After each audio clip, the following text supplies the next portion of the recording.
Ladies and gentlemen, welcome back to the channel. Now today we are here with some brand new patch notes for Throne and Liberty. Now let me just say, before I get into the patch notes, if you have not subscribed to my channel, please consider subscribing now. I do plenty of Throne and Liberty videos. I also cover all up and coming MMORPG games, whether it's news, guides, patch notes, you name it. So yeah, subscribe to the channel. Also, drop me a comment down below and like the video. Now let's get into it. So, patch notes for February 21st, which if you're in the EU, this is today is the 20th, but the patch will go live after maintenance, which will be a 5-hour downtime. Normally it goes up quicker, but basically we're going to be getting the tax delivery event. Now this is really looking good. It's basically where the people that own the castle are going to have to be delivering the tax. They need to transport the tax from the castle all the way to the Enter village. And opposing guilds and players can attack this. Think of it like a caravan system. So you can basically attack this, and if the attackers destroy the golem before it gets to its destination, then the defenders obviously fail.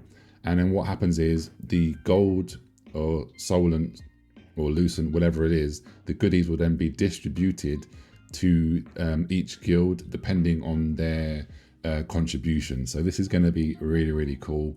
Stay tuned for a video here on this channel. If I manage to take part in this, I will of course be recording it and I'll put it on the channel for you guys and girls, those of you that might not be able to take part. Now, we're getting some changes to the open world dungeons. They're giving us a quest. So Resistance Coalition Quest 2 has been added. This is basically in open world dungeons, so they call it field dungeons. Added the quest reward Abyss Coins and the new trinket Commander's Amulet that can be crafted with Abyss Coins. This is interesting. We don't know what the Commander's Amulet is just yet, but we will find out in tomorrow. So there's 4 new quests that have been added to the level 50 field dungeons. For the Dark Ossuary, the Abyss of Silence, Sanctum of Desire, and the Lizard Island. Now where to get? You can purchase 3 dungeon quests per week through the Chandler. So obviously from one of the NPCs. The Rare Blessing Pouch would also provide you with 2 quests. You can definitely get 2 quests, but the type of dungeon you perform will be randomized. Okay, so basically, it might be Silas, it might be Sanctum of Desire, or it could be the Lizard Island. Who knows? It is what it is. So that's really interesting to see. So to craft, we're going to need 40 coins for the Commander's Necklace, and then Dungeon Star Rare Equipment boxes is 80. No idea what's going to be inside these boxes, but that's really good. Now, this is something that I've actually been really looking forward to. The PvE field bosses and the PvE arc bosses, so the Sandworm and Tevin. Now, I've explained this before in many of my videos, that currently the whole server can go to a PvE boss and kill it in 20 to 30 seconds. You have 0 chance of getting any loot, and you don't even get a chance to enjoy the fight. So now they're changing this. As of tomorrow, peace bosses can be entered through the dimensional passage, and then you can proceed with the attack.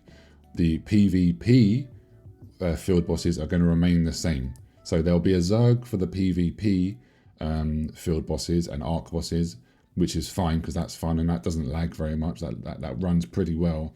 But for the PvE, it's now going to be instance based, which is good. So you get to have more chance of loot.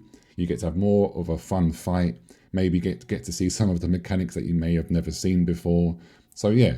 So it says here, when the boss schedule begins, 2 dimensional passages will spawn at the location where the boss will appear. So you go to said location of whatever boss. There's 2 portals. You can obviously enter through the portal. Now, we're not sure whether this means there's going to be 2 different layers, 2 different instances, or if they're just using 2 portals to make it easier for everyone to get in and get into the boss fight. So it says when you enter the warp passage, you will enter the space where the peace boss is located. In this space, the peace boss will appear 5 minutes after, which is fine, that's normal, If you die in the space where the boss is located, you can respawn inside and continue the battle. After defeating the boss, all players will be moved to the field outside of the dimensional passage at the end of the event. So it says the dimensional passage on the field will disappear 5 minutes after the event starts. So you have 5 minutes. If you're going to be a bit late, you have 5 minutes, so don't panic too much. And then it just alliterates here, the conflict field art boss will continue to be played in the field, which is fine. Now, the rest of this is basically just like quality of life. I'm not going to read the whole thing for you guys and girls. I never do.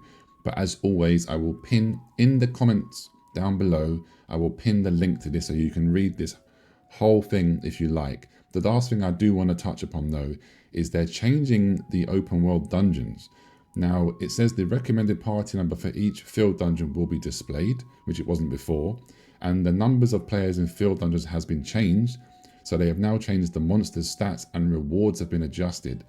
So they're actually, because they've realized that people are basically farming these dungeons solo or with 2 or 3 people, they're lowering it, which I believe, which means it's going to become easier to farm, but then I believe the rewards are now going to be less.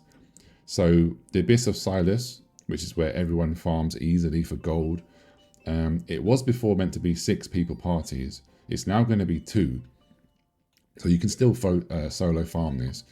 And then we have the Lizard Island, again, was meant to be 6. The Dark Ossuary is now going to be popped down to 4. So nothing's really changing. It's just going to become easier unless this isn't translated correctly.